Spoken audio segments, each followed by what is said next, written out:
Thank you, everyone, and welcome to a panel discussion, A Life of a Troubadour, a discussion about the journey, art, and life of Yenovk Der Hagopian. Today, during our panel here at the Bishop Gallery, we will be exploring the discussion around the artwork and the life of an Armenian American who journeyed to America during the time of great turmoil in the world and lived through and escaped the Armenian genocide to live a fascinating life in the arts, music, and culture in an interesting time in America. My name is Stevenson Dunn. I'm co-owner of the Bishop Gallery, and I'll be your moderator this evening. And I'd like to also introduce our panelists. We're going to start to my right. Hi, I'm Leslie Kalarchian, and Yenovk Der Hagopian was my step-grandfather. So I'm really excited to be here today, and our family, we're very happy to have Yenovk's work here at the Bishop Gallery in Brooklyn. It's been a wonderful platform and a wonderful way to tell Yenovk's story, which I hope we learned today is very broad. It's a wonderful, amazing story. So thank you for having me. Hello, I'm Annie Kalayjian, and I'm delighted to be here. Thanks to Stevenson and Linda for connecting me. I think this is a wonderful opportunity to combine art and healing. As professor of psychology in Mind, Body, Spirit department at the Teachers College, we are very much interested in healing both the actual trauma and the generational transmissional trauma, so that we can come out as a phoenix instead of being a victim. We are victors and empowered, and we learn lessons and we move on with a new insight and transformation. I look forward for this. Hello, my name is Joanne Nucho. I'm assistant professor and director of graduate studies at the Hagop Kevorkian Center for Near Eastern Studies at NYU. And I'm trained as an anthropologist, and I'm also a filmmaker, and I did my research and my work in Lebanon on the Armenian community there that were, for the most part, also displaced at the same time as our artists today during the Armenian genocide, except many of them were displaced to Lebanon. And of course, Armenians were displaced all over the world because of this great catastrophe. So although working in a very different context, I'm really interested in thinking about the various ways that the genocide impacted Armenian diaspora all over the world. My name is Carlos Pinto. I'm a Guatemalan. I'm a contemporary artist in New York. I'm a survivor of a genocide. I'm an immigrant. And the work of Yenovk Der Hagopian have a deep resonance in my soul because art saved my life. And I believe art have a healing properties. And I think that helped him. I try to project myself in that change. But in New York, we are working with open a dialogue about contemporary genocides, Africa, cultural genocides who are happening on the daily basis. And when we see the work of these men, we will understand how art have powerful and magical powers. And I'm here. So we opened this exhibition on April 24th, 2015, which marked the 100th commemoration of the Armenian genocide. And clearly, Yenovk, that is a major influence. It's not the only influence in his work, but it's a major influence. So I'd like to just start our conversation talking about how that's influenced his work, and what do you guys see as the things that just clear out, and how his experience comes to light through his work. And we'll start with Dr. Annie Kalayjian. Oh, okay.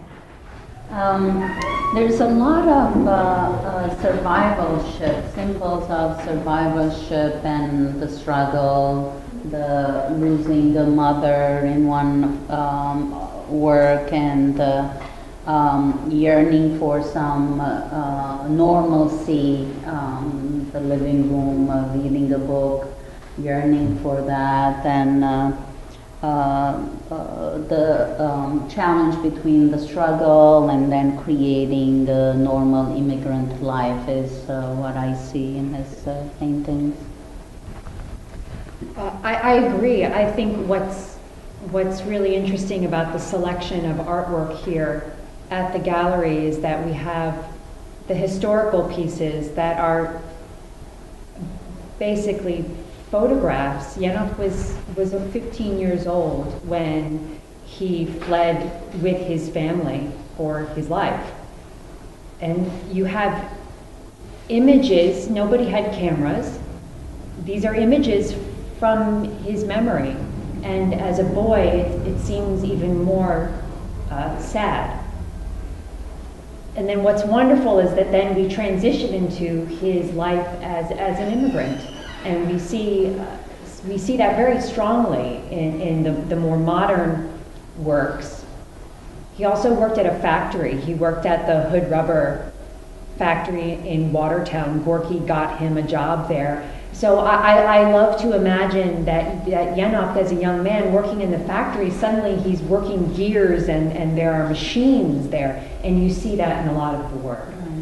And where he came from, such a rural town, a little tiny village along the shore of Lake Van, and so such a pure upbringing, and so I love seeing that contrast and that scope within the work.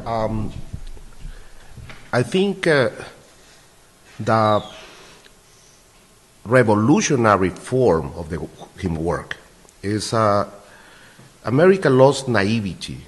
America was painting basically classical Hudson River Valley school of paintings, landscapes and cute little things. And here come the immigrant who break that glass and build something else.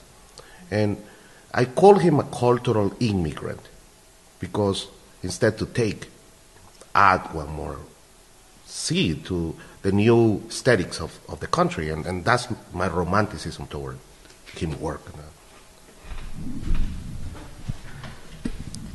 I think in a completely very different context, I became very interested in my research on the proliferation of village memorial books that a lot of Armenians post-genocide started publishing, mostly in the context of village associations. So and town associations, people who were from the same towns or the same villages would sort of get together. They had these kind of benevolent unions. In Lebanon, at least, they helped each other buy property, create whole neighborhoods.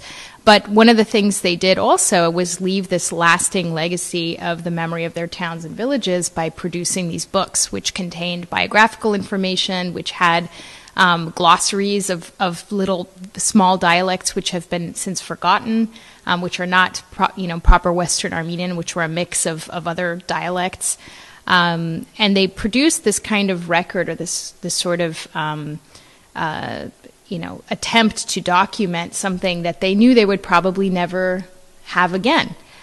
So I see this kind of drive to archive or drive to document, having some resonance that, of course, it's not fully the project of this kind of contemporary art, which has many other influences, but I see some aspect of resonance there. Everyone mention in some way the journey or the path that folks had to take in order to escape the genocide. And I don't want to spend all our time on it, but could you guys I might take one or two, just enlighten me a little bit, or enlighten us a little bit about what would that have been like, trying to get out of Armenia 1920 to 1923, coming to America. What would he have been going through? I can share my grandfather's, one of the grandfather's journey, which took about 6 months of hiding in those, what kind of holes they call them? In the Foxholes. Foxholes, and finally, after 6 months, where everybody thought he was dead, he would appear. My aunt would hear knocking on the door, and she would look down because they were still scared, because it's still Ottoman gendarmes are coming around and saying, are you keeping any Armenians, and coming and killing the rest, even in Syria. So this is in Aleppo now, Aleppo, Syria. So my aunt looks down and sees this, looks like a derelict, because in 6 months of no shower, hair grown, beards, and all the torn and things in their feet.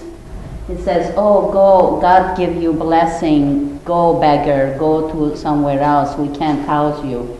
And he keeps knocking, saying, it's me, it's me. And, so he says his name, and my aunt doesn't recognize, of course, and then with great tribulation, she opens the door, and then they hug, and it takes another 2 months to get all the torn and other, things in the feet, and the lice that they have to continue treating him for 2 months to get all the lice and all the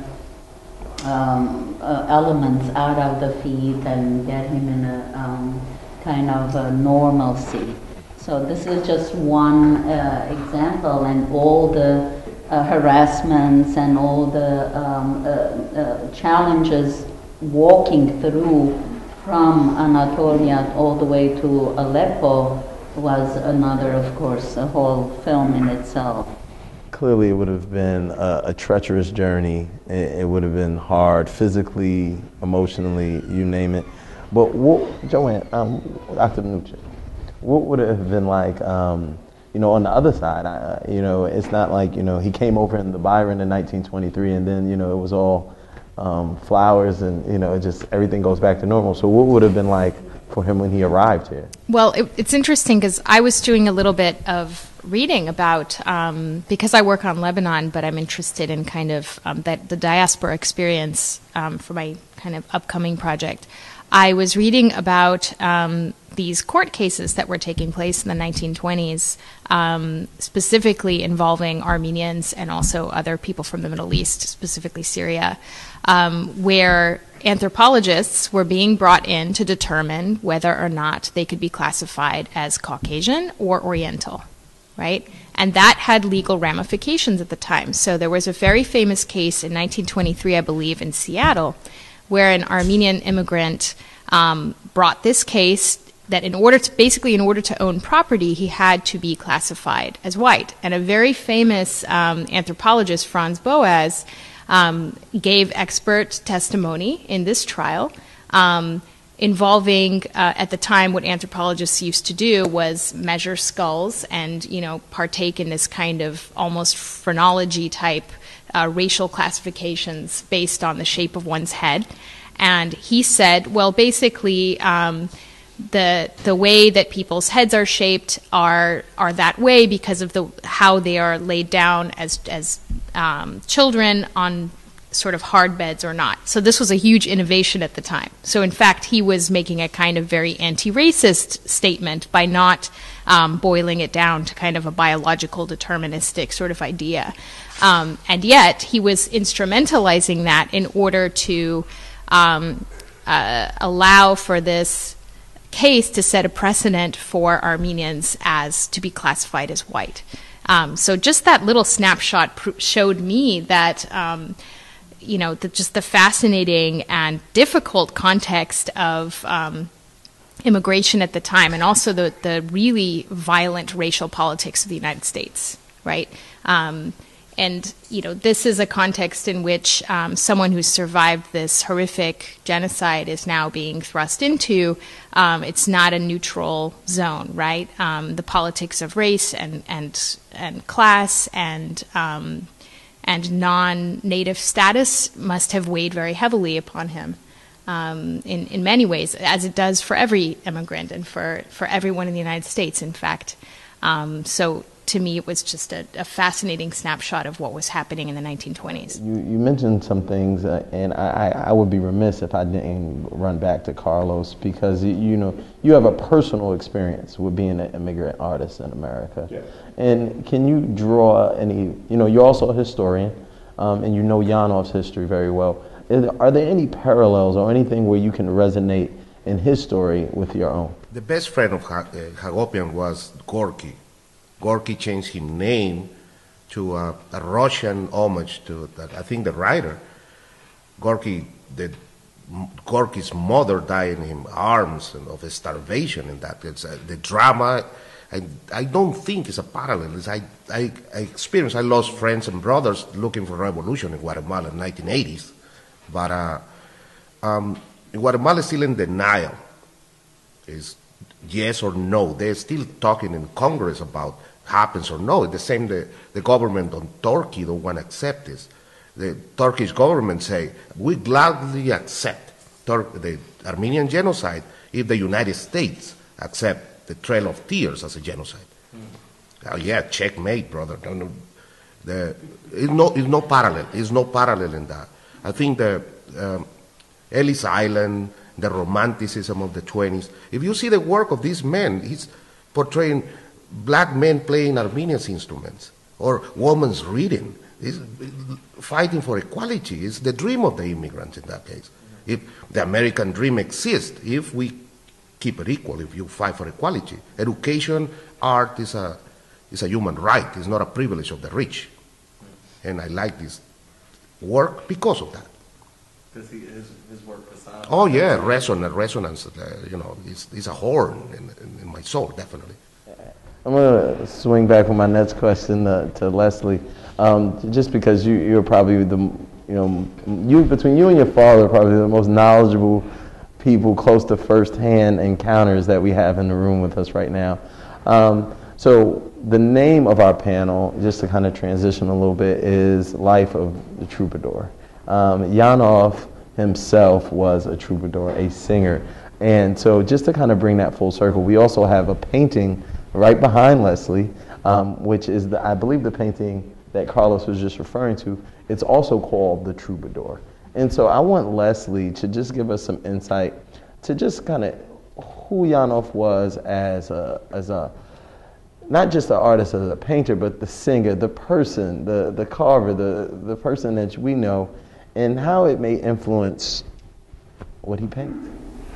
Still researching his life, and there are so many archives that I have yet to go through. So I'm really excited to continue this journey of exploration. But he was born in 1900 in a very small little village, and was destined to go into the clergy like his father. And because of this catastrophe in 1915, that redirected his life.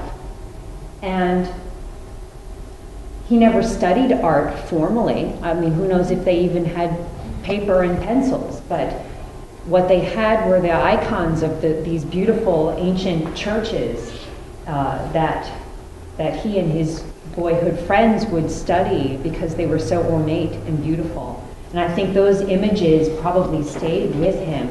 And because, of course, his father became a priest. But when Yenovk came to America in 23, he really was very multi-talented. He was a painter, but I wouldn't say he was a painter only. He was a wood carver. He was also, he did metal work. We have a wonderful cigarette case. It actually works. There's a hinge. And it was his cigarette case. So nothing was too far for him to try. And there's actually some beautiful etching on the outside of the cigarette case. But he was also, what makes, I think, the whole experience really amazing is that when he was a boy, his father, before he became a priest, was a traveling minstrel. And as a little boy, he would go through Armenia with his father, learning all of these ancient Armenian folk songs and Kurdish folk songs. And these songs stayed with him throughout his life. And when he made it to Watertown in 1923, he landed in the heart of a large community of Armenian diaspora, and they encouraged him, you've got to record all of this music before it's lost. And so he did. He self-recorded 2 albums, 8 tracks on each album. And he didn't play any instruments, but he sang. and Sam, I'm going to mess up the last name, Hagopian, played the instruments. And the two of them recorded these albums, and they actually played together in Carnegie Hall in 1947. George Avakian reissued those tracks in the 1950s on one album, which we have, and they're really invaluable. And Alan Hovhaness, he became good friends with Alan Hovhaness, which sort of launched Hovhaness's Armenian period, which I'm learning. He himself began to explore his own Armenian heritage, and Alan Hovhaness actually wrote a song in honor of he and Yenovk's friendship, and it's called Yenovk the Troubadour. He wrote it in 1947 and rewrote it in 1951. It was never published, but there was a world premiere of it in Berkeley, California in 2011 in honor of Hovhaness's birthday. But this painting has Yenovk's profile. That's Yenovk right there. And then a lot of the paintings you'll see, that's Yenovk. That could be Yenovk too over there. We don't know. That might be another self-portrait of him. Those are more self-portraits over there in the back. But that's definitely Yenovk. And this is the only piece that really, I think, as far as the title goes, references any music. Although there are paintings with music or instruments in them, but and as Stevenson pointed out, there are two African Americans in the painting, and one of them is playing what I believe is the Armenian, is that the oud? Okay. An Armenian instrument. So this piece is definitely one of my favorite. If I can interrupt you, I think the resonance of Avakian, talking about music now, Avakian signed Satchmo. He's basically the father of Miles Davis in the end, jazz as a... one day, I'm against militarism, and if I take baseball and military of the American 20th century, what we're going to talk about, jazz was a true American form of art, abstract expressionism, and here we go. He was part of the true voice of the 20th American century, and the sad part is nobody knows that, and now we know, and that's what we're doing. I like that. And just to bring everybody up to speed, I don't want to assume we're throwing out a lot of terms and lingo here. So what Carlos and Leslie are referring to, so jazz being the first American-born music, and that's a fact, that's known, but simultaneously you have a movement in the arts going on which births the first American-born arts movement, which is abstract expressionism. And I think that's actually a great segue into my next question.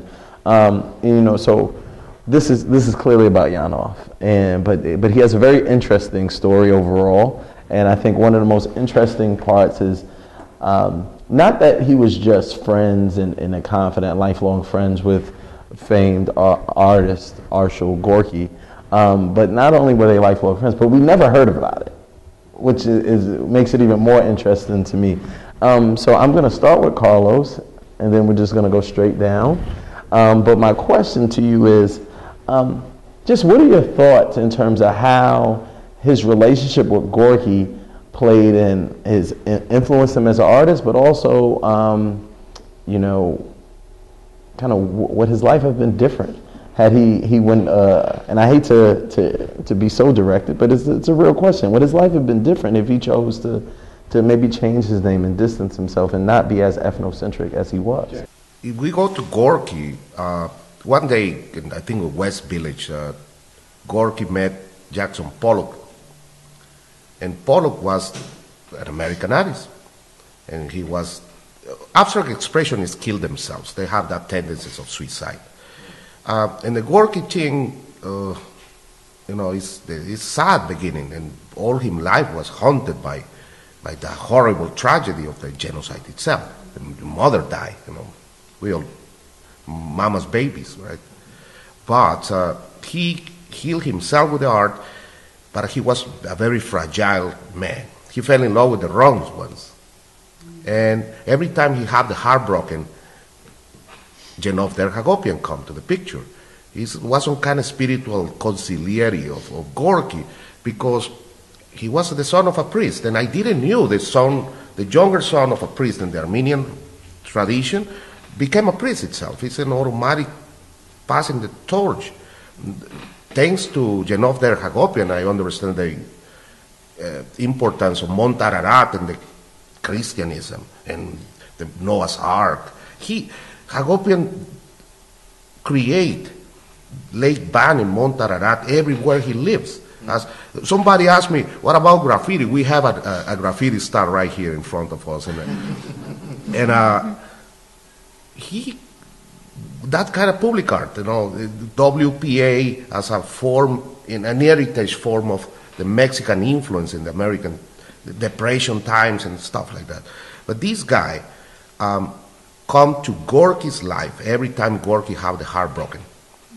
And I don't know, keep it up, basically. Every time Gorky fell in love and died and get depressed and the whole stuff, the Hagopian come to the picture and given spiritual advice.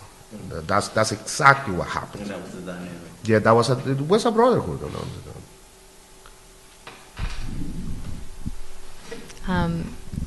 So, it's a very interesting question, and given, I can only speculate really, but given some of the history that, I've been reading about, it seems that the impulse to change one's name and also maybe perhaps to be perceived as making autonomous art rather than quote-unquote ethnic art, whatever that means. Of course, that's anachronistic to apply that to the time period, but I could see how that could have very strong influence on the outcome of the work and the circulation of the work, right? But just looking at the work, and again, I'm not an art historian, it's incredible because first of all, you have this close relationship with a very well-known artist, and you have in this body of work kind of very obvious relationship to different currents within art that was contemporary to him making this work. So it seems to me that even though that didn't happen at the time, there's very obvious connections between this and the work of Gorky and also a lot of the work that was happening in the United States at the time. And I think it's high time that this work gets acknowledged in that canon. But one thing that I think that he does that is really fascinating, and sort of going back to this thought I had about the Armenian memorial books, is this. When I heard about him building the model of Mount Ararat, I thought it was absolutely fascinating. I mean, it's not just not only in terms of it as a feat of a craftsmanship or this incredible work of art, but even just performatively what that means to kind of miniaturize the symbolism of that as such an important Armenian kind of national symbol, which, by the way, is in Turkey, is not in Armenia, right? So it has this additional extra meaning of, this sort of longing for or sense that you can't have this thing that is so important to the Armenian national identity, which is ironically not part of the Armenian nation territorially. So to me, that interplay is really fascinating, and it's just something that I think can tell us a lot about his experience and about the Armenian diasporic experience too. So I don't know if we actually talked about this, but what Joanne was saying about recreating Mount Ararat, I'll give it a little context. In 1951, Yenovk had already married my grandmother, and they bought a house in Yonkers. And it's a small little backyard, and it was terraced. And I think Yenovk stuck a shovel in my father's hand and said, "Help me dig." Mm-hmm. And they recreated scenes from Armenia. There was Lake Van there, and of course, I think there must have been a rock there already to begin with, but then he must have added cement to it and recreated Mount Ararat in the background, in his backyard. And I think it became a real tourist attraction. I think people would come from all over to come see Mount Ararat. And he actually had built, had water going through the backyard. And my father and I drove past the house was sold, but we drove past the backyard or the front of the house a couple of months ago, and you know, I'm trying to peek between the houses, and I say, it's still there, Mount Ararat is still there. The rest of it was gone, but Mount Ararat was still there, and I thought, oh, how symbolic. Like it's still there, and it's not, hopefully it's not going anywhere, but it is very much a symbol of so much that they had, the Armenians, and so much that they lost. And I think that that's what it meant for Yenovk.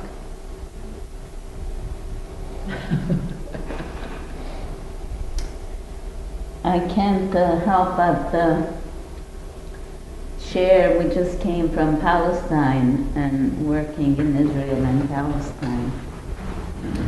And from Palestinian side, when you wake up, you see the 10 feet apartheid wall.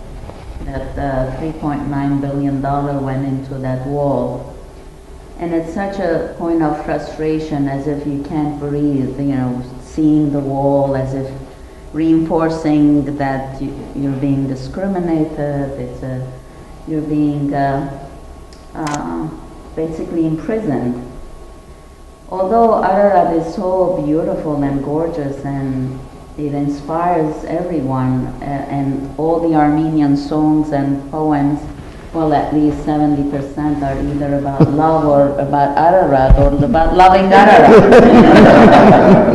So, and in Armenia, wherever you wake up, you look out the window, you can't help but seeing that majestic, beautiful, and usually the peak is white in the snow. But then at the same time, although yes, according to the Bible, Noah's Ark landed on Ararat, it's symbolic of the faith and hope and survival, but at the same time there's this struggle of it's not ours, it's in Turkey. There are soldiers right there, you know, sand bags and so on, and you can't go close to it. So there's this struggle that about survival, about memory, about release, about healing, about hope. Many Armenians think that one day Ararat would be back in Armenia. But according to the UN and, you know, us being at the UN daily, it's not anything that's really realistic. So if that happened, there are so many countries that have so many issues, including what I mentioned, Palestine, that we just came back from last week. So it's a point of continued meaning-making struggle, and it has some hope, but then, you know, continued struggle. Definitely. And it was just always there for him. It was something that he could not. In addition, so he built Ararat in Yonkers, right? Wasn't he? Can you tell us a little bit about the churches? That sounds funny in itself. Oh, I'm sorry. In addition to building the mountain, tell us a little bit about the churches. He died in 1966, and in the mid-60s, he recreated 7. There they are, or there's one of them. 7 Armenian churches, and his plan was, and as you can see, they're large. Some of them I think were 4 by 4, maybe even a little larger. His plan was to take those 7 churches. They then from Yonkers bought property up in Cornwall Bridge, Connecticut.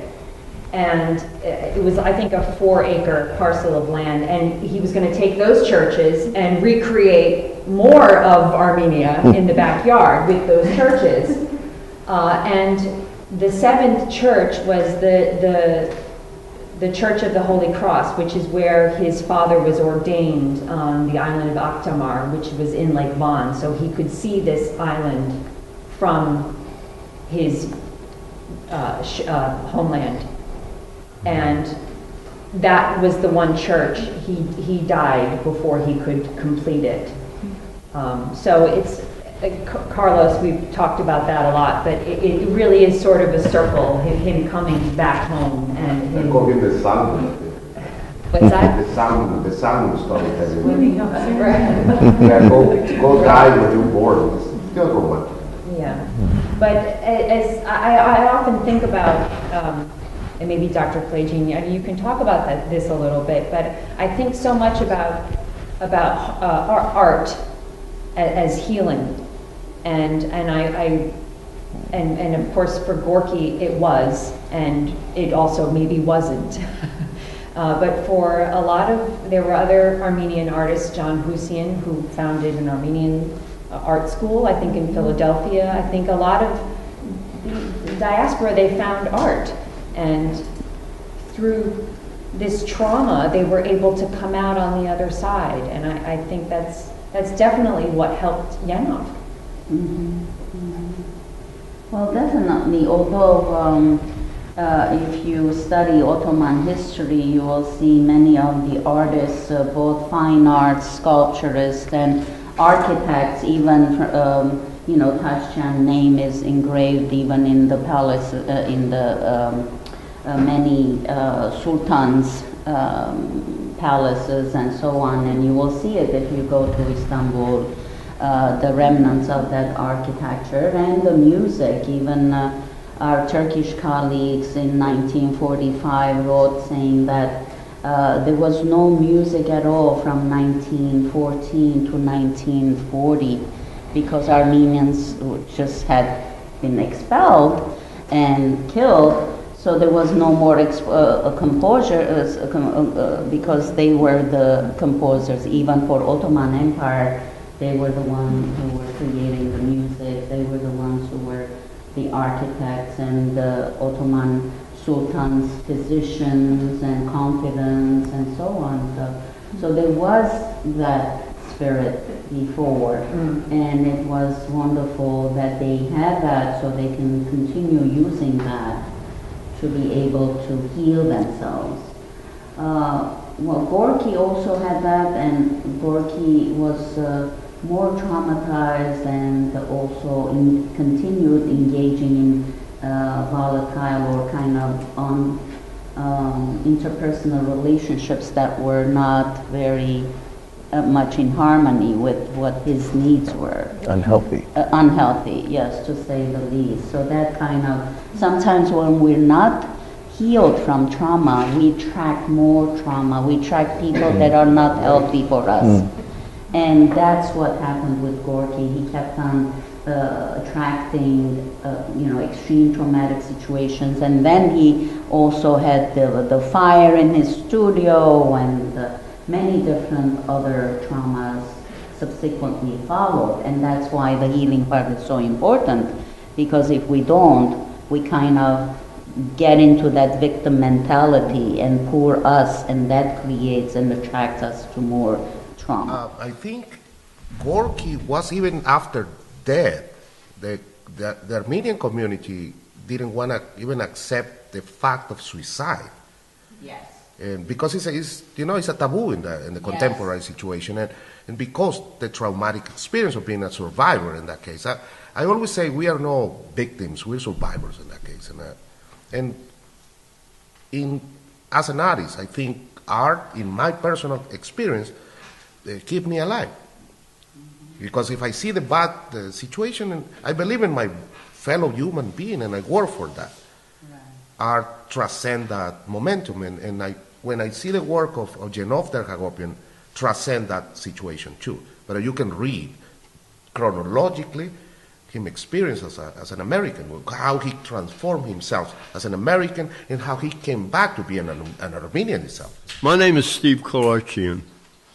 I was born in this country My dad passed away 1942. My mother struggled with 3 sons, met Yenovk, and really saw and felt something, and they married in 1948. They then, somewhere before 1951 or 52, they bought a home in Yonkers. I came home from the service and didn't have the little grocery store we had anymore, but we had this nice home in Yonkers, of which a good-sized portion, certainly all of the attic, a huge portion of the cellar was loaded with paintings, wood for carving, tools built for carving. Half the living room was loaded with recording equipment for his songs. Now I'm going to bounce back and forth because I don't know how to maintain continuity too well. At the time, Yenovk was a very nice man. I liked him principally because he married my mother, who was young. At the time my dad died, she was only 34. And I sure respected him for that because she had 3 sons. But now to come back to Yonkers, he had that home loaded with anything that would satisfy his art ambitions. And I didn't realize, or I didn't appreciate all that he did, because I did not understand it, or I did not understand the meaning behind the things he was doing. And a lot of it has come to light sitting here today looking at these paintings, knowing what little I know about Armenian history, and the anguish that the people went through. And as I looked upon all this, coupling that with all Yenovk's talents, the man sang, he painted, he carved, he etched. How could one man accomplish all this with feeling before his mid-60s? And the bulk of it is built from memory and from emotion. I see that now as I looked upon these paintings. I look at those paintings right there, and I thought, why would a man paint anything like this? And then I realized, or I felt, I could be wrong, that when he painted those 3 pictures, the man had tears in his eyes. The man could have been crying. Because this is what happened to the Armenian people during that genocide. I look upon this picture where it shows Yenovk as a warrior. The man was nowhere near vicious. He couldn't hurt a fly. He would shoo a bumblebee away before he would strike it. I would swing in a hurry. And I thought, well, if I feel the man is crying while painting those paintings, then here he must have been dreaming. The anguish, the anger, the feelings he had, and wished he was probably strong enough and had the will to go out and help salvage some of Armenia and certainly help whatever people he could. He was not built that way, but I really believe now that he wished he could. The man had so much talent.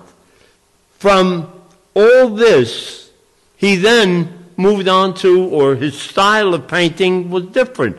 Here I could look at a man and see a man.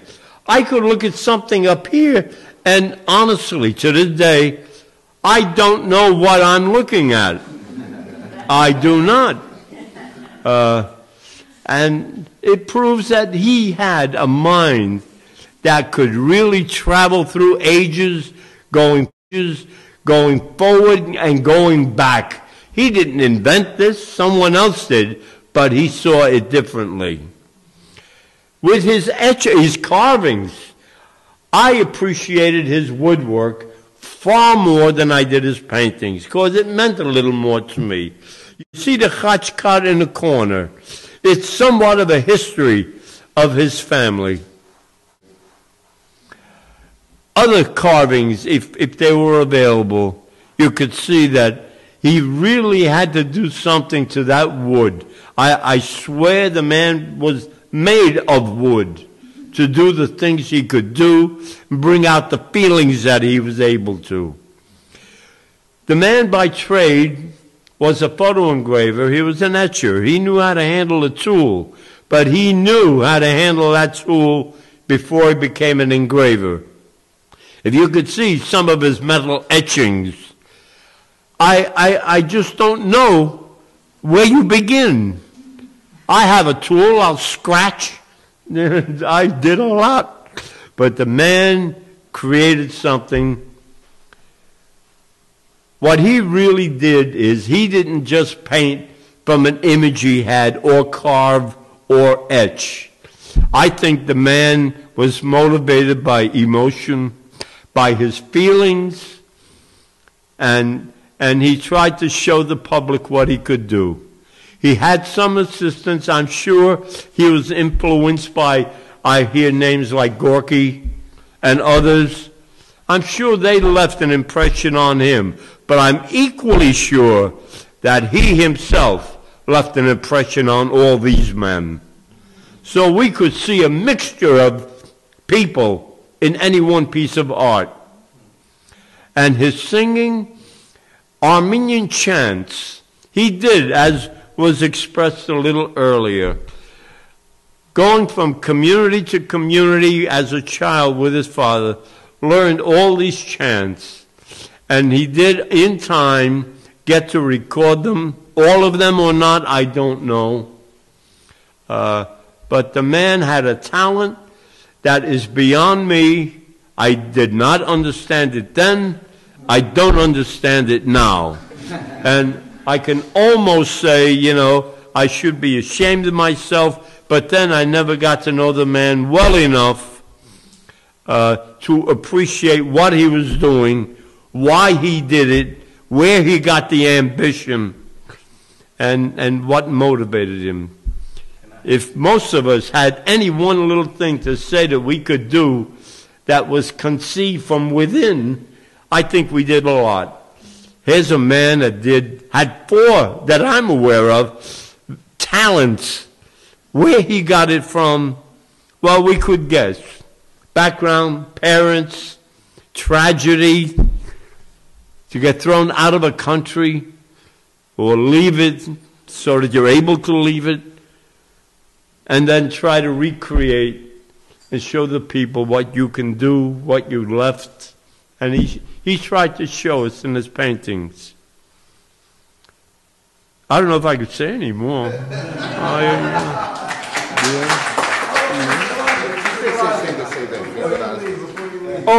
Yes, sir.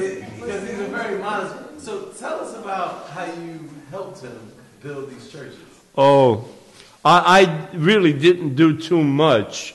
With the churches, they were good size. I think the base, as I think we were at 4 by 4, but some of them went up pretty tall. 1 or 2 might have been taller than I, and I'm about 5'7", 5'8", thereabouts. The only thing that Yenovk couldn't quite overcome was the top of the churches, the steeples, how they would come to a point, and the base was round, which meant that with all these flat pieces, they had to get put together at a certain way to come to a point with a round base, and we went through a little mathematics. I was too far out of school that I remembered some of the arithmetic, but I helped them figure the angles so that when he put them all together, they fit properly. I hope they stay proper. These churches, by the way, there's an Armenian museum in Watertown, Massachusetts. Of all his churches, a couple are in the basement because they were incomplete, but there are some, 2, 3, maybe 4, I don't know, on display in the museum itself, if you wish to see them. Well, I want to thank all of you guys again for coming out, for your time, for your energy, for your expertise. It's definitely been a wonderful, wonderful panel. If you could just kind of close out, everyone take a minute to close out, just some final thoughts which you want us to leave with. We'll start with Leslie. I feel like this is the beginning for me. I've done a lot of research. I was born here. I don't know very much about Armenia, and I'm very excited to continue the journey. And I think that's going to happen as I continue to uncover more archives, learning more about his pathway. And it's, I guess that's what culture is about, picking up where somebody left off. So that's, I'm excited to continue. That's wonderful. Just a comment about my name. A lot of Americans say Annie, and this is a joke between Linda and I. My name is Ani, and it's the capital of ancient Armenia. And now it's called Turkish Ruins. And there was a major piece in New York Times about 2 years ago, and it's called Ancient Ruins of Ani, and it's in Turkey. So one of the things that for me to carry is that transformation, that Ani was known for her 1001 churches, and some of the churches that your grandpa was doing was from Ani. And now they're stables for horses, they're maybe garages, or they're just run down, and we've done a lot of petitions for repairing, because they're ancient historic sites, and it's human right to work on them. So there's constant struggle with the Turkish government not wanting to do anything about it, and turning them into like useless things, garages or stables or things like that.